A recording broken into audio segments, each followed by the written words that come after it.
ওমর ইবনে আস রাদিয়াল্লাহু তাআলা আনহু মিশরের গভর্নর ছিলেন। তদানীন্তন সময় নীল নদের সব পানি শুকিয়ে গেছে। যেই সময় সব পানি শুকিয়ে গেছে, সেই সময় আমর ইবনে আস রাদিয়াল্লাহু তাআলা আনহু একটা চিঠি লিখে আমিরুল মুমিনিন হযরতে ওমরের কাছে পাঠিয়ে দিয়েছে যে, আমিরুল মুমিনিন, নীল নদ শুকিয়ে গেছে, পানির হাজত মিটাইতে পারতেছি না, কি করা যায়? এবার ওমর রাদিয়াল্লাহু তাআলা আনহু একটা চিঠি লিখেছে। কোনো ব্যক্তির কাছে চিঠি লেখে নাই, বরাবর দিয়েছে নীল নদ। যে নীল নদের কাছে একটা চিঠি লিখেছে এবং সেই চিঠিটা ওমর ইবনে আস রাদিয়াল্লাহু তাআলা আনহুর নিকটে পাঠিয়ে দিয়েছে। পাঠিয়ে দিয়ে বলতেছেন যে, হে ওমর ইবনে আস, এই চিঠিটা নীল নদের উপর ভিতরে ফেলিয়ে দিবে। চিঠির ভিতরে লেখা ছিল যে, হে নীল নদ, তুমি যদি আল্লাহ পাকের মাখলুক হও, তাহলে আল্লাহ পাকের প্রিয় বান্দাদের জন্য পানি দিয়ে দাও। আর যদি আল্লাহ পাকের মাখলুক না হও, তাহলে তোমার পানির দরকার নাই। আল্লাহ পাক তার বান্দাদের ভালোবাসার জন্য আল্লাহ পাক আসমান থেকে পানি বর্ষণ করবে। আল্লাহু আকবার, জোরে বলেন আল্লাহু আকবার। যে তুমি যদি আল্লাহর পাকের মাখলুক হও, তাহলে আল্লাহ পাকের প্রিয় বান্দাদের জন্য তুমি পানি বের করে দাও। আর যদি না করে দাও, তাহলে তোমার পানির দরকার নাই, আল্লাহ পাক আসমান থেকে পানি বর্ষণ করবে। সুবহানাল্লাহি ওয়া বিহামদিহি।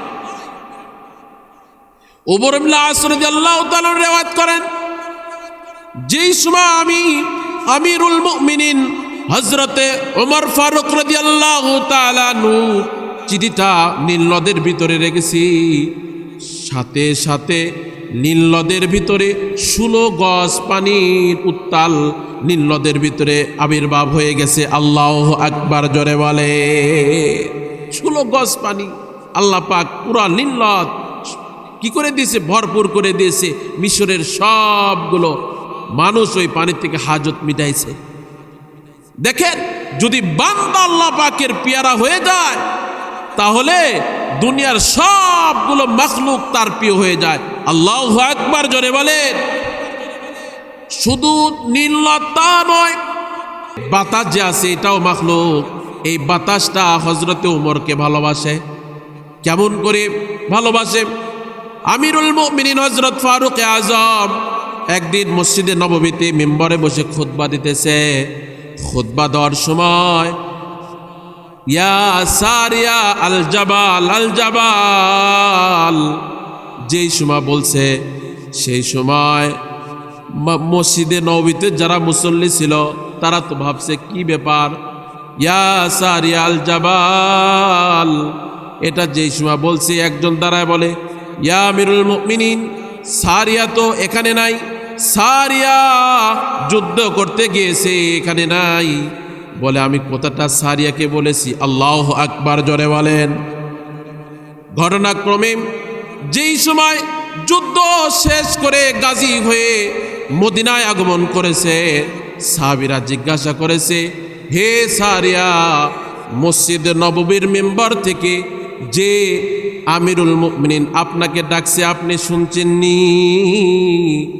বলে, হে সাহাবীরা রে, আশ্চর্যজনক একটা ঘটনা তোমরা শোনো।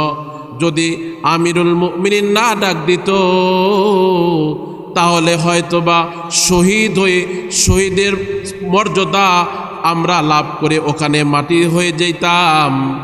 আর শহীদ না হয়ে গাজী হয়ে এসেছি, তার কারণ যেই সময় আমিরুল মুমিনিন ডাক দিয়েছে, সেই সময় যে ঘাড়খানা ফিরেছি, দেখি পাহাড়ের নিচে, পাহাড়ের তলদেশে কিছু কাফেরেরা ওখানে আছে। সবাইকে খতম করে দিয়ে তারপরে আমরা গাজী হয়ে মদিনায় আগমন করেছি। আল্লাহু আকবার, জোরে বলি। তাহলে দেখেন, বাতাসও উমরের আশেক, বাতাসেরা রসুলের আশেক। শুধু তার মাখলুকেরা রসুলদের আশেক, নবীদের আশেক তা নয়। এরা হলো, যদি বান্দার ভালোবাসাটা যদি আরশে আজিম পর্যন্ত পৌঁছে যায়, তাহলে ওই ব্যক্তিকে পৃথিবীতে যত মাখলুকাত আল্লাহ পাক সৃষ্টি করেছে সবগুলো মাখলুকাত তাকে ভালোবাসে। আল্লাহু আকবার জোরে বলেন। যদি আপনার ভালোবাসাটা যদি আল্লাহ পাকের দরবারে কবুল হয়ে যায়, দুনিয়ার সবগুলো মাখলুকাতরা ভালোবাসে, আসমানের ফেরেশতারা ভালোবাসে, জমিনের মাখলুকাতরা ভালোবাসে, মানব জাতিরাও ভালোবাসা শুরু করে দেয়। ঠিক কিনা জোরে বলেন। শুধু উমর রাদিয়াল্লাহু তাআলার ক্ষেত্রে কি এরকম হয়েছে? সাহাবী যেহেতু না, সাহাবী হলো এটার শেষ নয়, সাহাবী ছাড়াও আল্লাহ পাকের অনেক বুজুর্গ যারা আছে, তাদেরকে ওলি যারা আছে, তাদেরকে আল্লাহ পাকের মাখলুকরা ভালোবেসেছে। সুবহানাল্লাহি ওয়া বিহামদিহি জোরে বলেন। মোহতারাম হাজিরিন, কারণ একটা এক্সাম্পল, একটা উদাহরণ দিব যে রাসূলুল্লাহ সাল্লাল্লাহু আলাইহি সাল্লামের যুগে উমরই শুধু ছিলেন না, আবু বকরও ছিলেন। তার কথা সাপও শুনেন নাই, ঠিক কিনা? সাপ শুনছে, সাপ দংশন করেছে।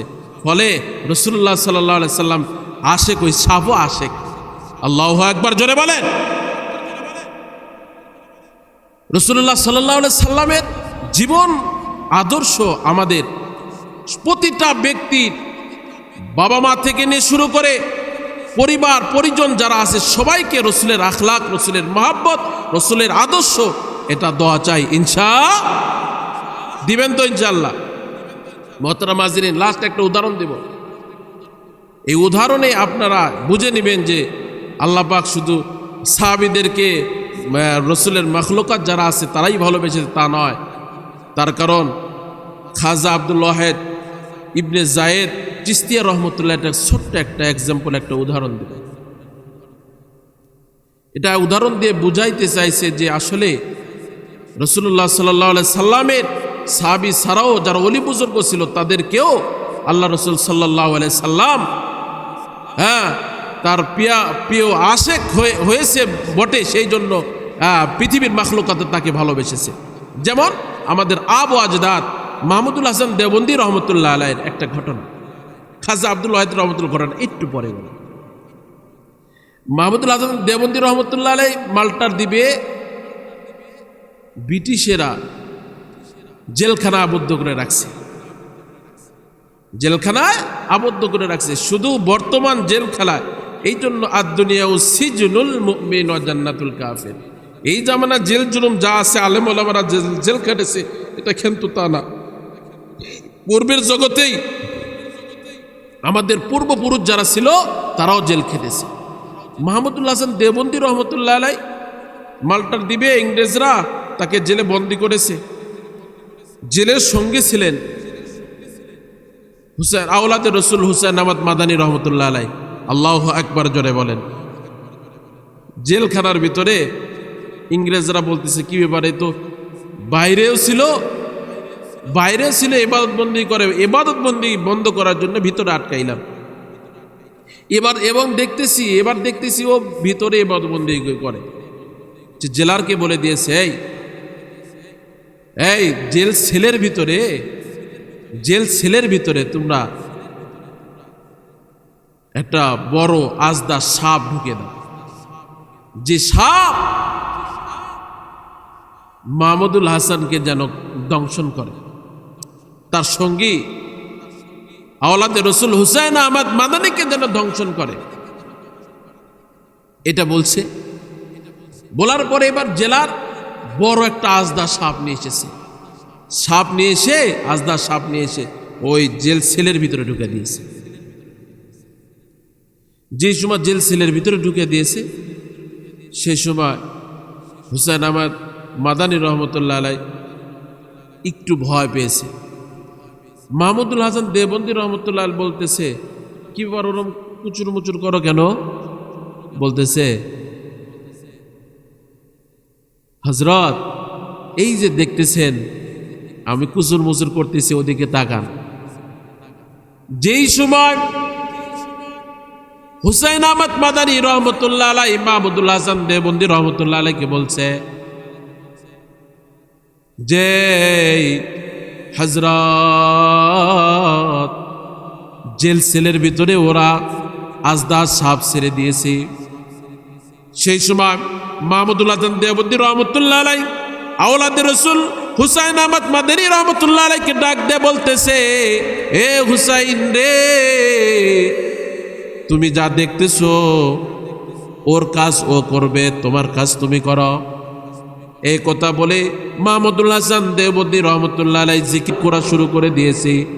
আওলাদে রসুল হুসাইন আহমদ মাদানী রহমতুল্লাহ আলাই জিকির করে, মাহমুদুল হাসান দেওবন্দি রহমতুল্লাহ জিকির করতেছে, হুসাইন আহমদ মাদানী রহমতুল্লাহ আলাই দেখতেছে যে সময় মাহমুদুল হাসান দেওবন্দি রহমতুল্লাহ জিকির করে, যে সাপটা ঢুকে দিয়েছে এই সাপটাও আল্লাহ আল্লাহ পাকের জিকির করতেছে। আল্লাহু আকবার, জোরে বলে। এই জন্য দোস্ত, যে উদ্দেশ্যের জন্য আপনাকে আল্লাহ পাক পাঠিয়েছে সে উদ্দেশ্যটা যদি আপনি অর্জন করতে পারেন, মাকসাদ হইতে পারে, সেই সময় দুনিয়ার সবগুলো মাখলুকাত আল্লাহ পাক আপনার তাবে করে দিবে। সুবহানাল্লাহ।